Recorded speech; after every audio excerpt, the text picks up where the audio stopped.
which is essentially a resource and tool for filmmakers where we aggregate the best articles about what's happening in the industry and where filmmakers can go to find distribution, resources, courses, and help them find out which festivals are worth their time. So I think connecting the dots is really important. But to your point, the idea of discovery and providing tools to filmmakers, I think there are over 7,500 festivals now.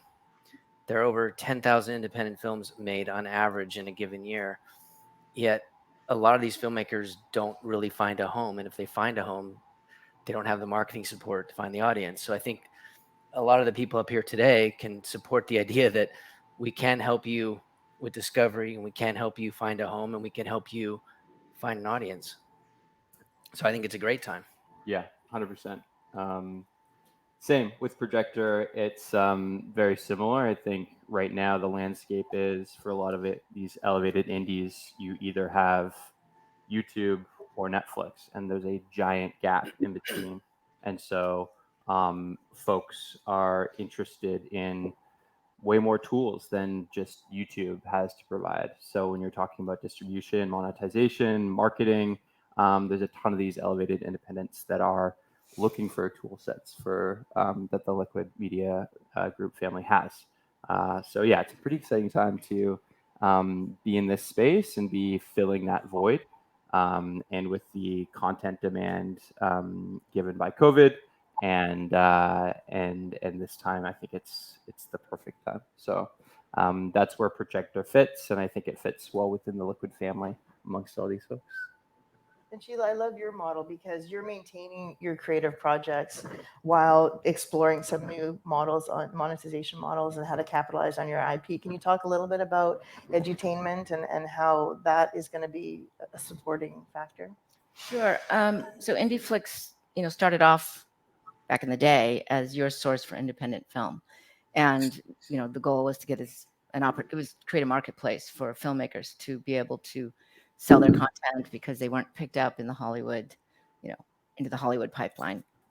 It has since evolved because we amassed this amazing, library, but nobody was watching it because how do you search for content that doesn't have someone famous in it or a famous director? So you need the filmmaker to be constantly promoting and building their audience, but filmmakers were sort of dropping off at that point when they hit distribution.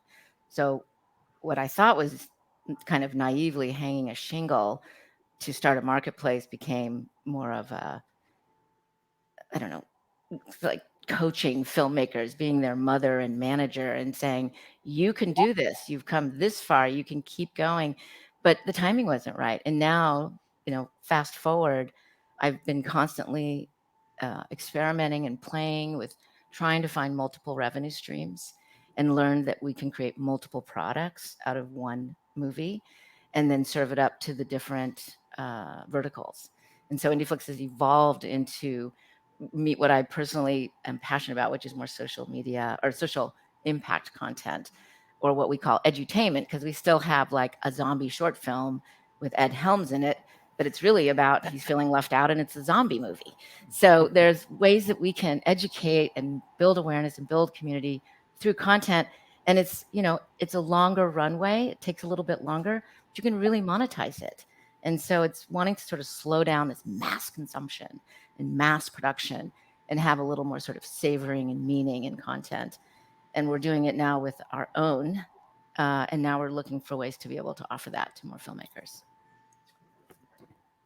Yeah, I mean, what an honor to be on this panel with so many industry heavyweights like IndieFlix. Sheila, we've been following you for a while and seeing like what worked for you, what hadn't worked, and how we can learn from your journey. And this, in my opinion, is the perfect time for something like Liquid to bring companies like ours together, because there really hasn't been enough focus on the independent side. It's really been the haves versus the have-nots, and the have-nots have always been trying to get into that inner circle, but really you don't have to anymore. And we're seeing, with technology and editing software, lower budget films are able to make really nice looking high value films. They just don't have the outlets for them. So with Liquid taking the wheel and giving them the tools every step of the way, through our companies and through other companies that they'll continue to acquire, Like this is a really unique point in time that I think is perfect. Perfect. So, Alan, for DCU, I know you're delivering. You deliver to all screens. Yeah. Can you tell us a little bit about how you're supporting producers?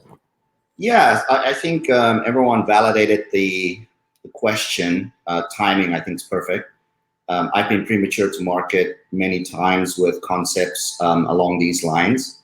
It's been a lifelong dream for me to consolidate a model that supports automation workflows and really, I don't want to break the studio system, but I think the studio system was a monopoly for the longest time. So I'm very excited to create opportunities for independence. I come from a studio background.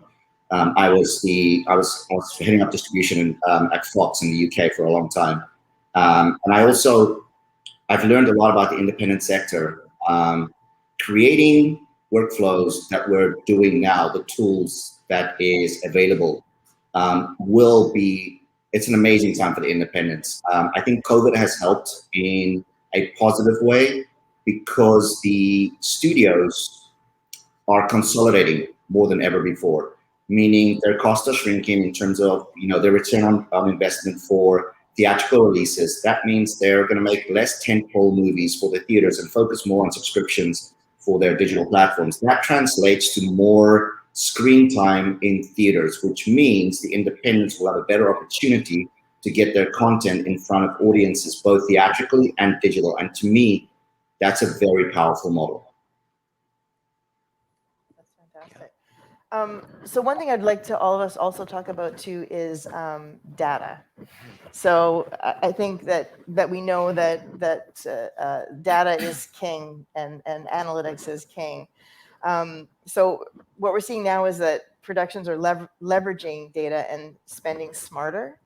How do they get that information, and what are they looking for, and what do each platform we're speaking with? How do they support that? I think I can kick it off. Mhm. I mean, I think as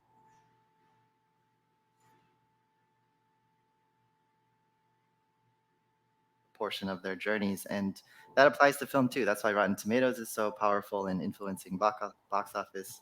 And so Filmocracy is trying to use data to push people to watch films that they wouldn't normally give a chance. You don't have the same marketing budgets, you don't have the same star power. So what other points of information can you use to make your decision on, is this worth 20 minutes or an hour and a half of my time? So we're taking people's ratings across multiple categories, not just 5 stars on overall, but we want to know what you think of the plot, the characters, the dialogue, because all of these are different important pieces in your process, because you may be somebody who enjoys films that are strong in dialogue and have strong characters, but maybe the plot is not so impactful on your viewing experience. So really, we want to collect as much data as possible, make it accessible to as many people as possible, especially the filmmakers, because they're the ones who are going to make their decisions on their projects informed, rather than just throwing darts at a dartboard in the Because dark. historically, there's been a few companies that keep that data and don't share it. So, what you're saying is with Filmocracy, you can get the data, share it, and they can make smarter decisions for the future. 100%. And Keegan, you're doing the same thing with Projektor? Yeah, exactly. Like with any streaming platform, there's a giant chunk of data that we're seeing and that we can record. But for us, it's really important how to display that to the filmmaker. So not every filmmaker is going to receive a giant CSV with all these data points. It's important to demonstrate and display that data in a visual way that makes sense for a filmmaker and that's really meaningful for a filmmaker. But that's also really powerful. So much more than the typical analytics you can get from YouTube, but behavioral analytics, like where are their sales coming from? How are people discovering their films? So whether it's a trailer on Facebook or Twitter, which trailer is driving the most sales. These data points are so key for a filmmaker to analyze and then understand which trailer to promote more or which narrative to promote more. So that's been really incredible to be in that position to design these visual analytics for filmmakers, and also hand them over to these filmmakers, which is then ammunition for them to be better at marketing their films, but also be better at financing the films so that they can come to a financer with these really powerful analytics and say, hey, these are the demographics that I'm performing really well at, or these are the markets I do really well at. And that helps finance their future films. So just making them better filmmakers and more powerful. And Jon, iGEMStv actually interacts with viewers, right? In order to Yeah, get we data? we collect information and then we interact with the films, but not all of the majors that come through, but a lot of the independents. But I think more importantly to the first point, the idea around collection of data, we did Paul helped me on this survey. We did a survey that came out last year. It was called The New Era of Indie Film Exhibition, and we literally sent questions in survey format to distributors, to audiences, to filmmakers, to film festivals. And the number one thing that came back that the filmmakers wanted, actually number two, first was revenue share, but the second was the idea of data collection, and something we were talking about before. You know, the studios don't like to share that information. They don't like to share anything, but what we can do as everybody sitting up here is we do collect this information and we can decide what we want to share and how to help these filmmakers improve their decisions. But what's equally important, I think, is because the independent film space is really supported, in some ways even anchored by the film festival world. If film festivals started sharing that information with filmmakers, and there are a number of film festivals that feel like they don't have the bandwidth to deal with that, but Paul and I created Filmocracy Fest last year, and we started collecting data about who's watching what. And obviously, we're doing that at iGEMS. We can see who watches what movies, what niches are working. The machine learning piece will collect all that information, and there's the preferences and all that. But I think what's really cool is if festivals can start sharing that information to the filmmakers. Not only will that help, to your point, inform their marketing, but it can also help them walk in and have conversations with distribution companies, right? Because if they knew that this film played really well in Palm Springs or really well in New York or really well in Ohio, and to these demographics, that's information that helps inform a distributor that could help them land the deal that they want to have. Or if they don't want to go that route, they'll have the information and the tools to go their own route, right? To be on one of these platforms and promote themselves. So, Alan, with your digital delivery system, what analytics are you able to glean? You know, we're both in the theatrical and digital space. Data has always been not very free flowing, I guess, and I think everyone here knows that. The main data points that we're seeking is how to help people optimize their P&A so that they can offset their cost on distribution to increase their bottom line. We are focusing on how we help them to make smarter decisions on distribution. I've been in a room where somebody felt very strongly about a movie, and that's they went with their gut, and the movie failed significantly because there was no data behind their thought process. So I'm incredibly behind data driven for distribution. But again, I always describe us as finishing in post. We're on the kind of last mile side of the business. So for us, we focus on how we can optimize distribution for our clients. We haven't been too close to the waterfall that goes to the production side of it, if that makes sense. Yeah, no, that makes total sense. And Sheila, you're the best of both worlds. So you're creating, you have a platform, and you're tracking. Like, how has that informed some of the decisions you've been making? Just to echo what everyone has said, but also to create new products, to sort of extend the lifespan of a particular piece of content by creating companion materials, whether it's in merch or activities or a little short or something. Toolkits, lots of toolkits. And then we also are sharing it back. Like, for instance, if a film screens in 5,000 schools, and we share it back with those schools so that they are understanding how their own community is engaging with the content, which has ultimately, like, we have a more intimate relationship now with those communities. So then they're like, what else have you got? So then that's the best place to be in, because you're like, well, what do you want? So we're doing those kinds of surveys as well so that we know what we should prioritize. Which is interesting, because I remember growing up, content was just pushed to me, and now the consumer is saying, no, I'm picking what I want to see and how I want to see it. So that was very interesting. I'd love to pivot a bit more about marketplace, because I think that we have an opportunity to also help producers with the marketplace. So can you talk a little bit about Filmocracy Fest and what you guys are doing on the festival front? Yeah, I mean, Filmocracy Fest is just our keynote event that we put on each year.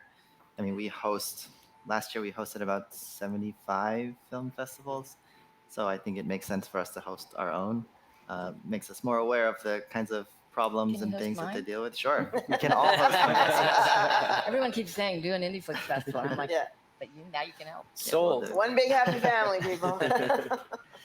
But yeah, I mean, obviously, marketplaces in festivals is a big thing, and I think a lot of film festivals want to have their own, but aren't usually big enough to, have real sales agents and distributors come in. So I think adding this virtual element can really help.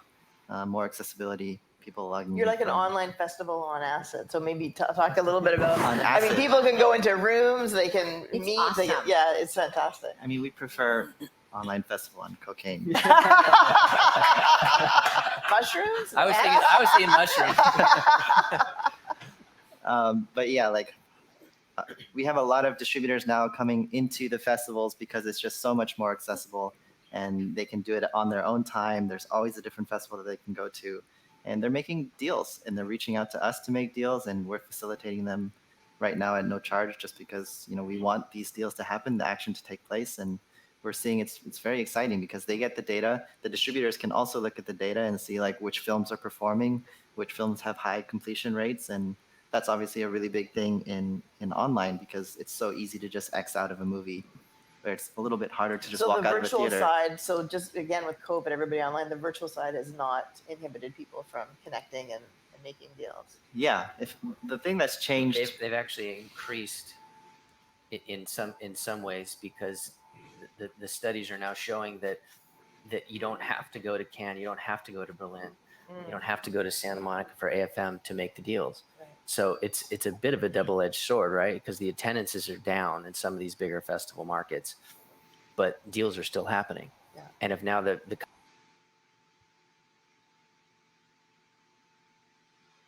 I mean, there is a networking piece, which I assume we'll talk about at some point, but I do think it's important to recognize that while it was hard at first to deal with that pivot, if you look at the numbers, deals are happening. I mean, they're on. I mean, I want to talk a little bit. Well, go ahead. Go ahead, Alan.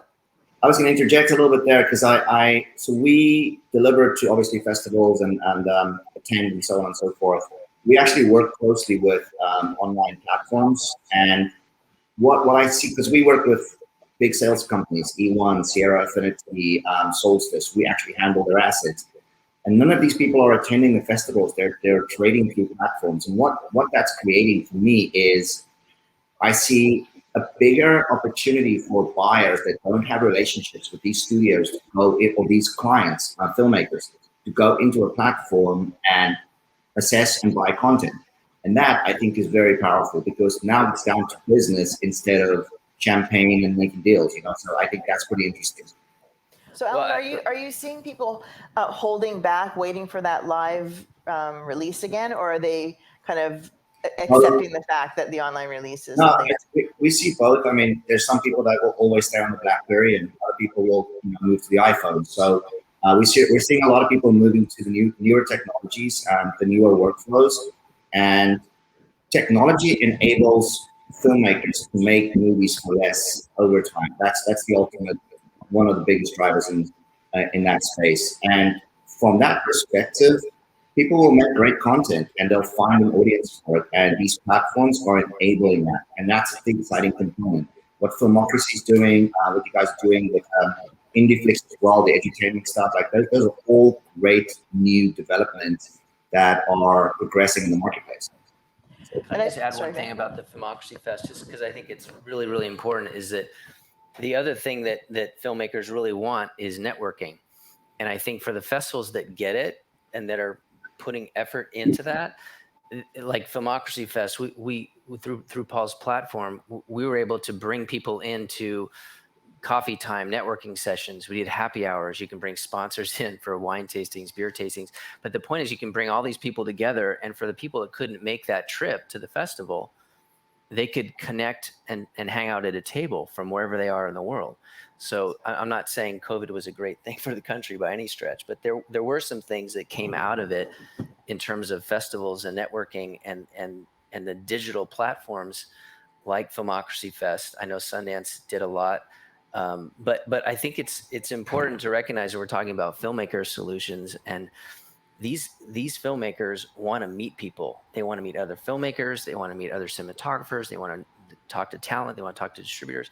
But you also have distributors that aren't necessarily always going to want to go to the bigger festivals. And if they can connect with people virtually and stay in touch and share information, I think that in some ways, I mean, I'd love to be at a happy hour and toast at a bar with somebody, but if I can meet more people virtually, then you should be able to take advantage of that opportunity. So that's something that these virtual festivals can do. And Keegan, Projektor is kind of focusing on the smaller bespoke festivals, so anyone can have their own festival. I think we just did one for Sheffield, and that worked out pretty well. Yeah, exactly. We designed that festival solution to be very scalable and very automated and very do-it-yourself. So anyone with a small, medium-sized festival can come on the platform and instantly create a festival with live premieres and screenings and Q&As and panels like this without any account management. So the key there is really scalable solutions.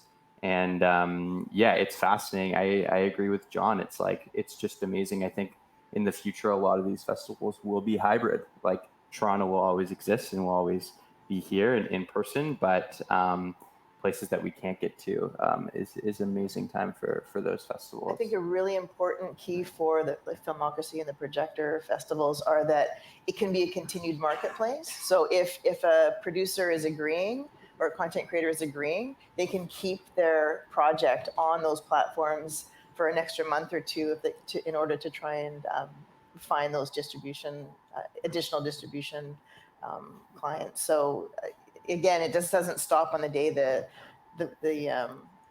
festival ends. Exactly. It can be ongoing. Yeah, like the Sheffield folks added 180 films and did screenings throughout July and August, and now many of those films are sticking around, and they're using our tool to monetize and distribute through their own filmmakers. So that's such a cool thing. And just from an asset management perspective, you don't have to re-upload anything. It's just Well, that's one of the things that we do. Actually, we work with a platform where we have a click-to-buy service. Essentially, if somebody trades through the platform to buy content, they automatically have access to the assets and this gets delivered. So it's automating that profile.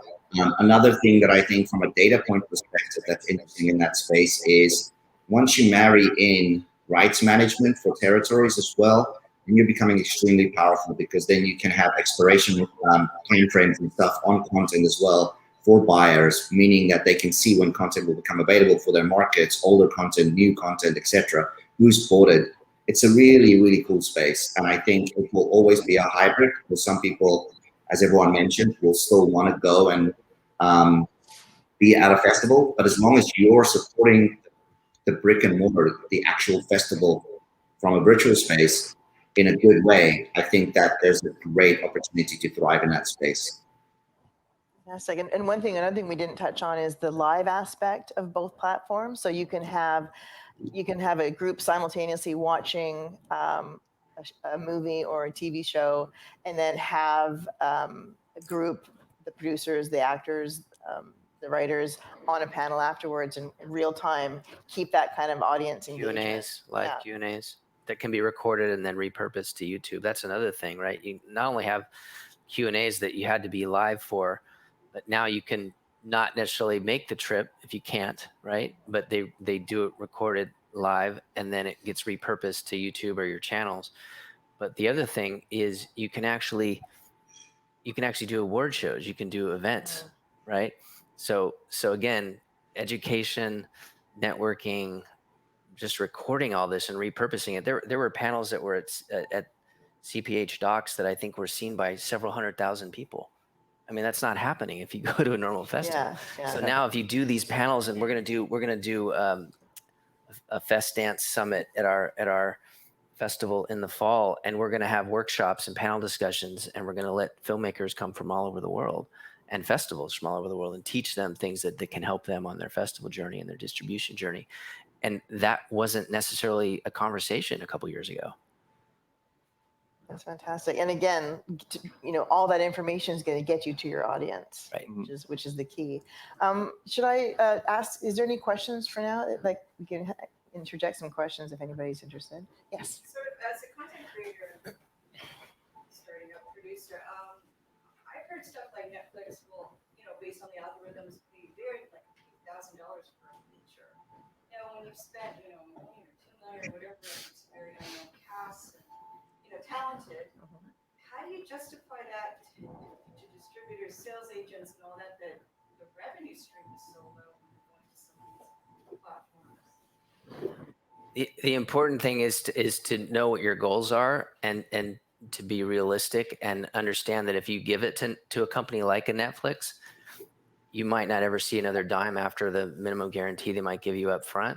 A lot of deals are becoming what we call hybrid deals, where you can kind of carve out certain territories and certain platforms. Because you're right, there aren't a lot of big dollars being thrown around for most of the independent films out there. And the distributors aren't paying big upfront money, so the filmmakers have to do a lot of the work themselves to be on platforms like these and really help drive audiences and drive eyeballs. The Netflixes and the Hulus and the HBOs, they're not spending a lot of money, and then that's the end for the filmmakers. So yeah, it's a troubling situation, but hopefully with Liquid, the solutions will expand and filmmakers can actually see a dime. Keegan, maybe you can explain a little bit about what Projektor is offering. Yeah, well, I think a lot of filmmakers come to us with that same problem, and Netflix often will take your film for many terms and sign you one check, and then it'll get buried, or they won't. They want the world. Yeah, exactly, and they won't give you that hero image or that feature placement that most filmmakers want. So Projektor, we offer a multitude of different monetization streams, including AVOD, TVOD, bundling. So you have a lot of different options, and through our AVOD partnerships, we give you access to an audience of over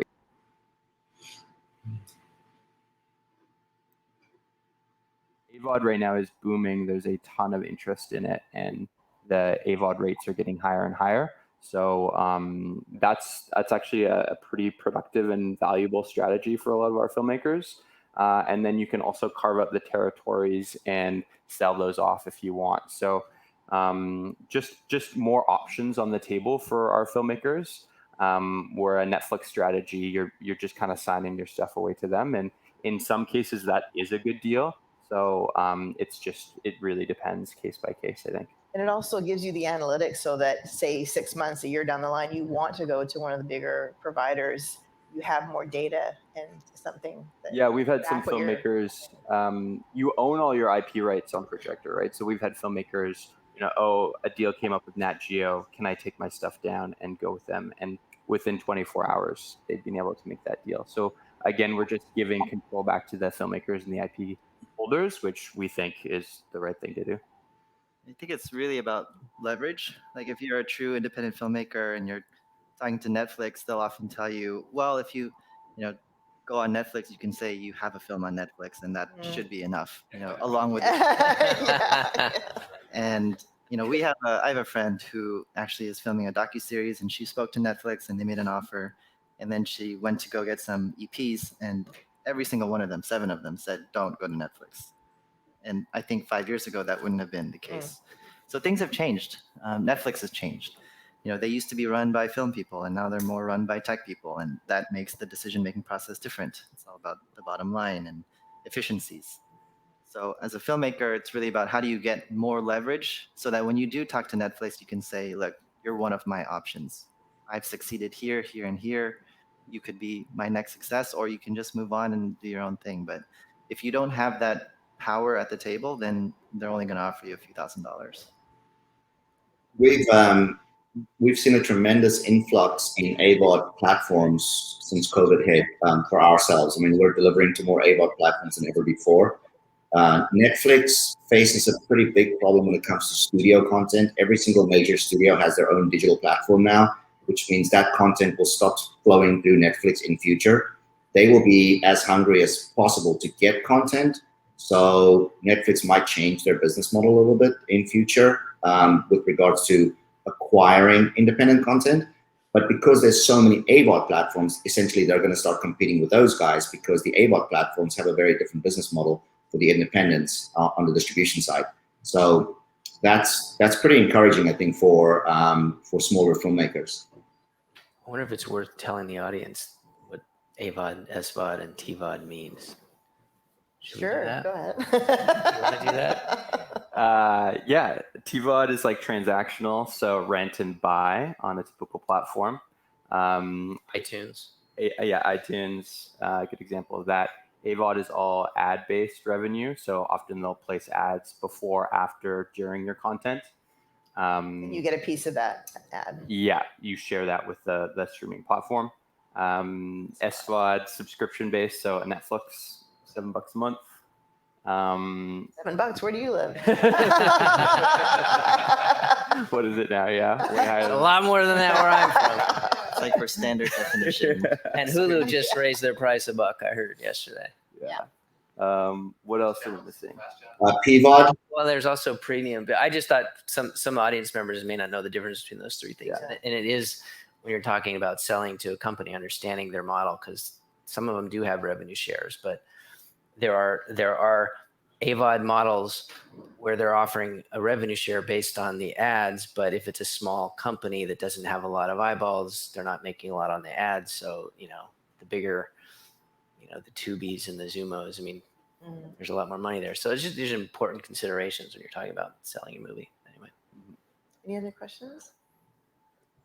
Good. Hey, Alan, can you? Ron has a question. Oh, Ron, sorry. I'd like Jon to define the acronym iGEMS. Oh, sorry. Yeah, so iGEMS we created as a search tool, right? As a guide. So iGEMS stands for Internet Guide to Engaging Movies and Series. So the idea is to bring what we think are the three key factors in a recommendation engine of the future, which is human curation, which you don't really get at most of these guides and most of these channels. Word of mouth through sharing, because we believe people like to tell their friends and family what they're watching. So we have a whole fan situation where you have a profile page and you can add movies to your watch list. You can share those lists and create collections and share them with your fans. And then, of course, the last piece is machine learning, talking about preferences, and you like this, so you'll watch that. And we don't really see ourselves as a library play. So we're not going to be a Netflix type or an Amazon where you've got 8,000 or 15,000 movies or shows. We're curating what we think are the higher quality programs, and we do have selections. That's where the iGEMS human curation comes in. But we do believe in the machine learning piece too. So I feel like if we connect those three dots, we're going to have a solution that can help people save time. It's a huge statement. Incredible name. Thank you. iGEMS. Search is over. That's our tagline. Hey, Alan, are you able to I love talk that. about your partnership with Arts Alliance Media? Oh, certainly, yeah. So data point driven for us in the theatrical space. I think Jon mentioned this a little bit. When you're, the exhibitors, as an example, do not provide data analytics to distributors, which is, we've been working very hard on bridging the gap between the distributors and the exhibitors. We see ourselves pretty integral in that space. The Arts Alliance partnership for us, they're the largest global screen integrator in theaters. They've got about 25% global footprint. We just partnered with them to, first of all, we're pushing data directly to the theater management systems within the theaters that they've deployed, which is about 45,000 screens worldwide. So that's an initiative we're rolling out. In return, we're basically pulling data out of those TMS systems, the theater management systems, which allows us to provide trailer placement, on-screen advertising, that kind of data back to our distributors, which is a subscription solution that we believe has a lot of value for distributors. And that kind of brings data into the equation again. So people can really get a feel for when their trailer played. Did it actually play? Did it play just before the movie opened or 20 minutes before? Just that kind of simplicity to give them a better understanding of that landscape. Fantastic. So Sheila, as a content creator, the only one on the panel here, do you have hope? I'm so excited. I mean, not only can a filmmaker make a piece of content and, as I keep saying, multiple pieces out of it, but there's so much opportunity to get it out into the world and to grow an audience so that you can continue to make more content efficiently, smart, whether it's narrative or social impact. I love that it's really, we're cutting out all the middlemen, creating efficiencies, and filmmakers get to like retain their rights and go out there and have fun. It's it's decentralizing, like it's really disruptive. I love it. Well, the other thing in support of what Sheila's doing with a lot of her edutainment is, in the last few years, we've seen a massive growth in the education space in terms of distribution. And I'm a firm believer as well in the idea of leveraging the power of film to create change. And I think what you're doing is amazing with that content. And I think if you can make movies that have some social relevance and their social impact, whether they have toolkits or it's just educating and sharing information that people wouldn't necessarily know about. And if you can do it in an entertaining way, all the better, right? But if you can create this material and get it out to the masses and do more than just have it on a platform or bring it into schools, bring it into communities, it's a tremendous opportunity, I think, to see change through media. So we're all in the media space, so why not? Make the world a better place. Yeah, And absolutely. the online platforms enable underrepresented groups. Yeah, and people can see it like without never having before. to. Totally. I do think it's important that filmmakers learn to, they come to accept that they have the capacity to do this, that it's not beyond them. I think, I mean, I can speak personally as a filmmaker, feeling before I started IndieFlix, I did the same. I dropped off. We had 3 offers on one of our films that went to Slamdance, actually. Warner Brothers, I won't name the companies. And I was reading these big, thick contracts, and it was like, wow, there's no cap on expenses. I could ultimately owe them money.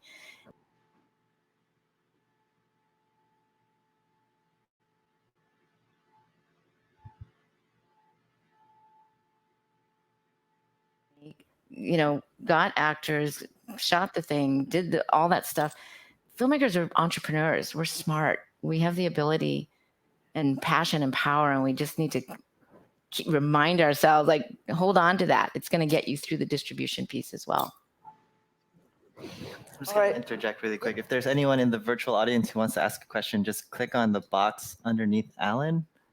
If you're brave enough, but you can just, it's the only way you can ask a question virtually. I let people know. So I think we're getting close to the hour mark. Can I ask each one of you for some final thoughts and words before we close it off?